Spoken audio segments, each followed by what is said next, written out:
Marvin was signing his CBS Records contract when a Motown lawyer burst through the door and threw legal documents onto the table. What followed silenced his 21 years of loyalty.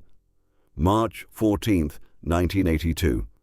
Columbia Records headquarters, Los Angeles.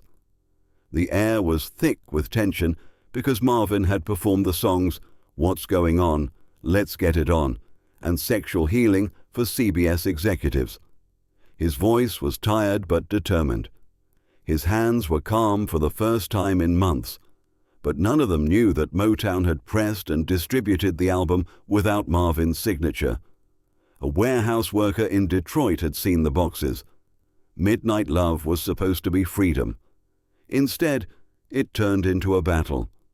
Do you think Marvin was right, or did he go too far in this fight? Don't forget to subscribe so you don't miss the rest of this story. The atmosphere in that room was electric. Marvin's lawyer, David Franklin, stood up from the table and looked at Motown's representative. He shouldn't have been there. This meeting was confidential. Talks with CBS had been kept under wraps for months because Motown still claimed Marvin's contract was valid. But Marvin knew. That young man from 21 years ago was gone. That young man trusted Gordy. That young man believed Motown was a family. That young man was now 43 and had seen the truth. Motown was not a family. Motown was a business. And when business went bad, the family fairy tale ended. It all began in January 1981. Marvin was living in London at the time. He had fled America. The IRS was after him for tax debts. His ex-wife, Anna Gordy, wanted alimony. His new girlfriend, Janice Hunter, had ended the relationship.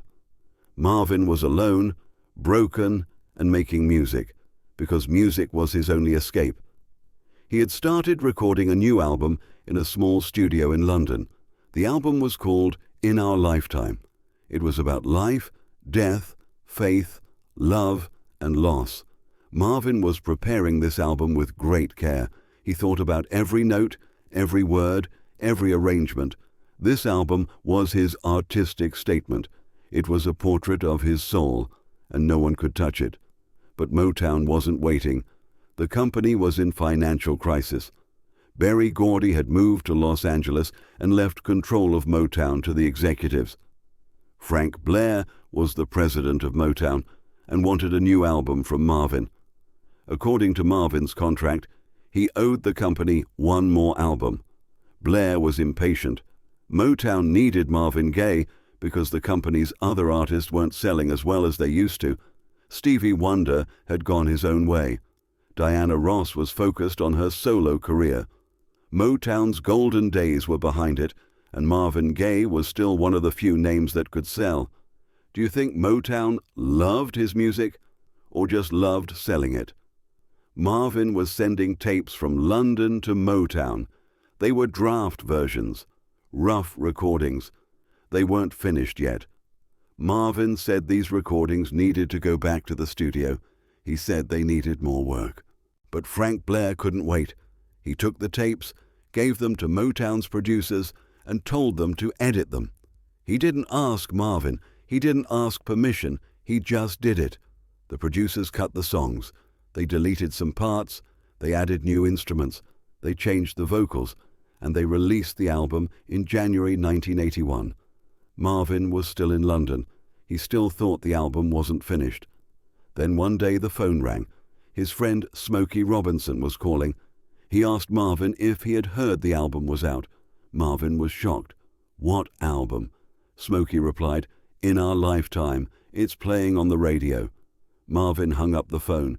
He went to the record store. He saw the album. His own album. But it wasn't his album. The cover was different. The order of the songs was different. Some songs were missing. Some had been changed. Marvin bought the album, went home, and listened to it. He listened to every song, and his heart broke, because that album wasn't his. That album was Motown's album. Motown had stolen his art. They had stolen his soul, and then they had presented it to the world. Marvin cried that night. He cried until morning. Then he reached for the phone and called Gordy. Berry didn't answer. Marvin called Frank Blair. Blair answered. Marvin spoke. His voice was calm, but there was anger inside. "Why did you do this? Why did you release my album without my permission?" Blair answered. "You have a contract, Marvin. You owe us an album." "We gave you the album," Marvin replied. "That album wasn't finished, Frank. It was just a draft." Blair laughed. "It's finished now, Marvin, and it's selling. Was it a betrayal by Motown or a business decision? Was Marvin's reaction justified? Write your comments." Marvin hung up the phone. He had the album in his hand, his own album, but it felt foreign. The next few days passed in silence. Marvin didn't talk to anyone. He just sat at home and thought. He thought, and he made a decision. He would leave Motown. 21 years. He had been with Motown for 21 years. He had signed when he was 19. Now he was 42. He had given more than half his life to Motown. But it was enough. He wrote a letter to Gordy. It was a long letter. He described his disappointment. He described the betrayal. He described the disrespect for his art. And he stated that he wanted to terminate the contract. He sent the letter. No reply came. He waited for weeks. Nothing happened. Then he called his lawyer, David Franklin. David had been Marvin's lawyer for years and knew contracts well. Marvin explained the situation. David listened and replied, "Motown won't let you go easily, Marvin." "You're too valuable to them," Marvin replied. "It doesn't matter, David.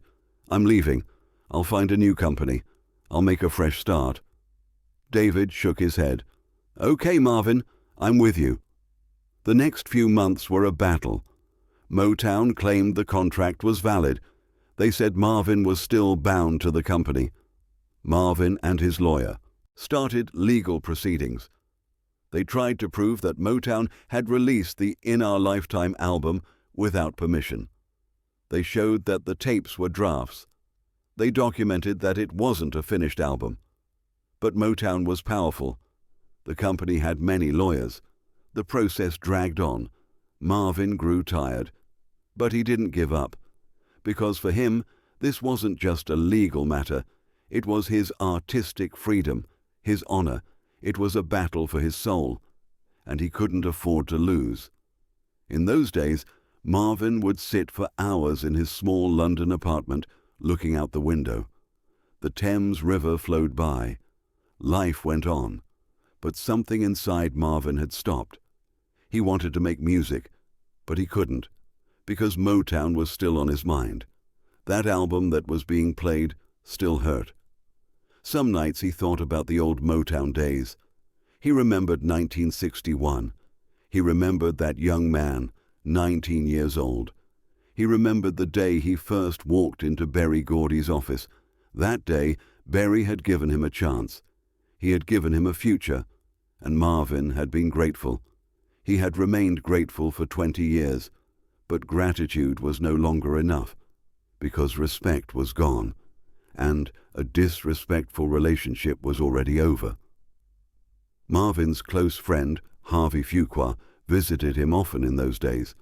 Harvey was also a former Motown employee and Marvin's manager. Harvey could see how broken Marvin was. One day they talked. They talked at length. Harvey asked, "Marvin, is this fight worth it? Maybe you should make a deal with Motown. Maybe you should go back." Marvin replied, "Harvey, I can't go back, because that place is no longer my home. They don't respect my art. I'm just a product to them. I'm a sales figure. But I'm more than that, Harvey. I'm an artist, and I'd rather be an artist than a sick singer." In mid-1981, a glimmer of hope appeared. CBS Records, the parent company of Columbia Records, was showing interest in Marvin. CBS executives knew Marvin's talent. They had heard potential hit songs like "Sexual Healing," and they had learned he wanted to leave Motown. CBS made an offer. They proposed a new contract to Marvin. They offered freedom. They offered creative control. something he never had at Motown. Marvin listened to the offer.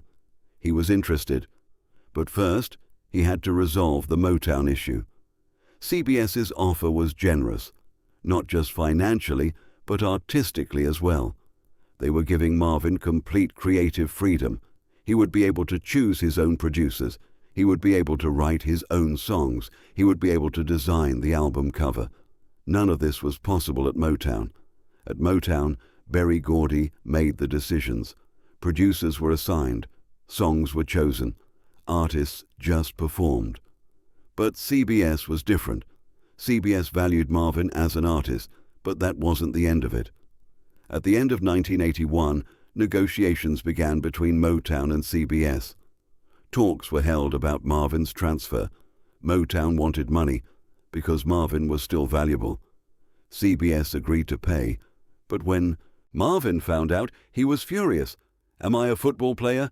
Am I a commodity? Are people buying and selling me? David tried to calm him down. Marvin, this is the music industry. That's how it works. But Marvin wouldn't accept it.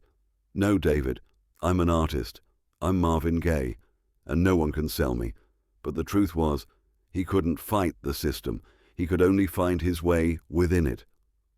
An agreement was reached in early 1982. Motown agreed to let Marvin go to CBS with a financial settlement. Marvin was free. But the price of freedom was heavy. Was this how a 21-year relationship should end? Money exchange? Legal documents? Marvin was sad, but he was also relieved, because he no longer owed Motown anything. He could now make his own decisions, and he could make a new album, the right album, his own album. Marvin spoke in an interview. The reporter asked, "How did it feel to leave Motown?" Marvin replied, "It was like saying to Picasso, 'You've worked on it long enough, Pablo. We're going to finish this painting.' The In Our Lifetime album was my painting. They finished it. But it wasn't my painting anymore. It was theirs. And I'll never look at that painting again." The reporter asked, "Do you regret it?" Marvin replied, "No, I don't regret it, because now I can make a new painting. And this time, no one will touch it." March 14th, 1982, CBS Records headquarters. Marvin was there to sign the contract for a new beginning. But the Motown lawyer arrived at the last minute. He was trying to make one last move, one last push. Marvin stopped. He looked at the lawyer. 21 years. I've worked for this company for 21 years? 21 years of loyalty, and this is how you treat me? The lawyer didn't respond. He just placed the papers on the table. Marvin looked at the papers. Then he picked up the pen. He signed the CBS contract. The Motown lawyer protested, but it was too late. Marvin Gaye was now a CBS artist. The following months were intense. Marvin began recording his new album, Midnight Love. He worked in a studio in Ostend, Belgium.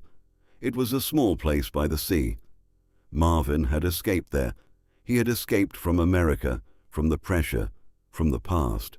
No one in Ostend knew him. He was just another American tourist. Every morning he would walk on the beach. He would watch the sea.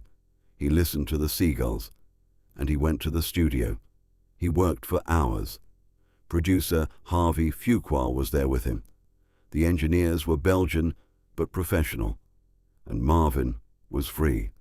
For the first time, he was truly free. He was making his own album. He was writing his own songs. And no one was telling him what to do. This time, everything was under his control.